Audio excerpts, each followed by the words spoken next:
That is what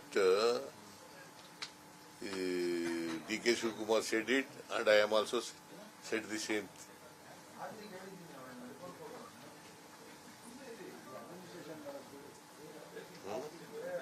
See, there is no vacancy. Is there any vacancy of chief ministership? I'm very much here before you.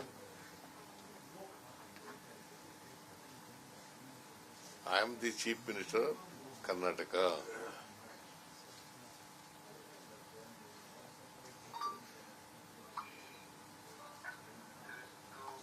Sir, ಈಗ ರಾಹುಲ್ ಗಾಂಧಿ ಅವರು OBC ಬಗ್ಗೆ ಹೆಚ್ಚು ಹೋರಾಟವನ್ನ ಮಾಡ್ತಿದ್ದಾರೆ. ಈಗ ಕಾಂಗ್ರೆಸ್ ಆಡಳಿತದಲ್ಲಿರುವ ರಾಜ್ಯಗಳ ಪೈಕಿ ನೋಡೋದಾದ್ರೆ ಒಬಿಸಿ ಸಿಎಂ ಇರೋದು ನೀವು ಒಬ್ಬರೇ. ಈ ಹಂತದಲ್ಲಿ ಈ ಚರ್ಚೆಗಳು ಸೂಕ್ತ ಅಲ್ಲ ಅನ್ನುವಂಥದ್ದು ನಿಮ್ದು ಅಭಿಪ್ರಾಯ? ಇಲ್ಲಿ ಈಗ 3 ರಾಜ್ಯಗಳಲ್ಲಿ ಕಾಂಗ್ರೆಸ್ ಆಡಳಿತದಲ್ಲಿದೆ. ನೋಡಪ್ಪ, ಹೈಕಮಾಂಡ್ ನಲ್ಲಿ ಇದೆ ಚರ್ಚೆ. ಅದು ಹೈಕಮಾಂಡ್ ನಲ್ಲಿ ಇದೆಯೇನ್ರಿ ಚರ್ಚೆ? ಅಲ್ಲ, ಯಾರೋ ಒಬ್ರು ಇಬ್ರು ಹೇಳ್ಬಿಟ್ರೆ ಅದು ಹೈಕಮಾಂಡ್ ಚರ್ಚೆ ಅಲ್ಲ.